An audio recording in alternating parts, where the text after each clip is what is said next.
So I posted something on Facebook a couple months ago, and it dealt with speaking to the heart of people and having the proper intention to do that. And it was my salsa teacher of many years, Christina Piedra. Hi, Christina, if you see this. She asked me, well, how do you actually do this? And I told her I would respond. It's taken me all this time, but better late than never. And actually, I kind of realized what I was going to talk about relates to that question. I didn't know that initially. And so basically, this won't fully answer it, but it'll give a technique when it comes to, let's say you have an issue with someone, could be somebody at work, family, friend, lover, whatever, and you need to speak to them. But the thing is, the issue could arouse their defensiveness.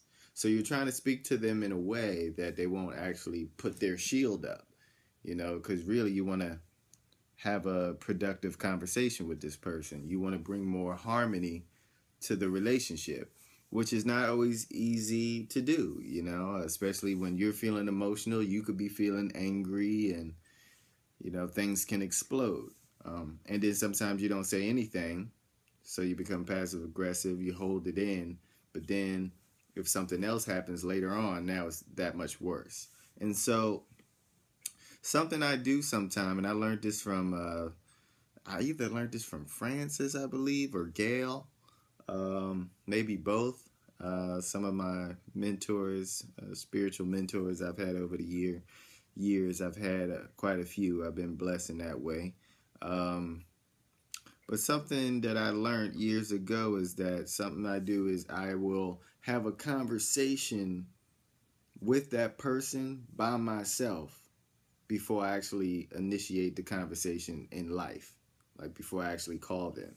So I'll, in my mind, sometimes even out loud, if I feel like it, will have the conversation, because that'll set the tone. That'll set the proper tone for me to find the words. I mean, that's part of why we love text, because you can erase and you can refine and you can get to a real clear pointedness of what you're trying to say.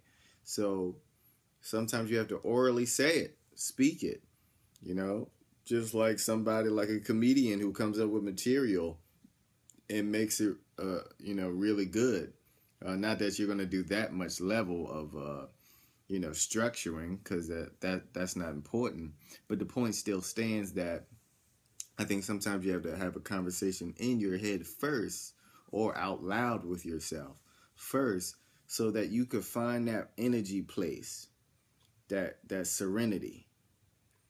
And once you find that, then once you actually initiate the call or the conversation, interaction with the person, you'll have that. You'll have that base, that foundation. And that allows for the communication to go a lot smoother many times. Usually, every time I've done it, it's worked. The conversation was always a good conversation, because, love prevails. When you hold a strong enough love vibration, serenity vibration, peace vibration, that's what's going to dominate the conversation. Peace.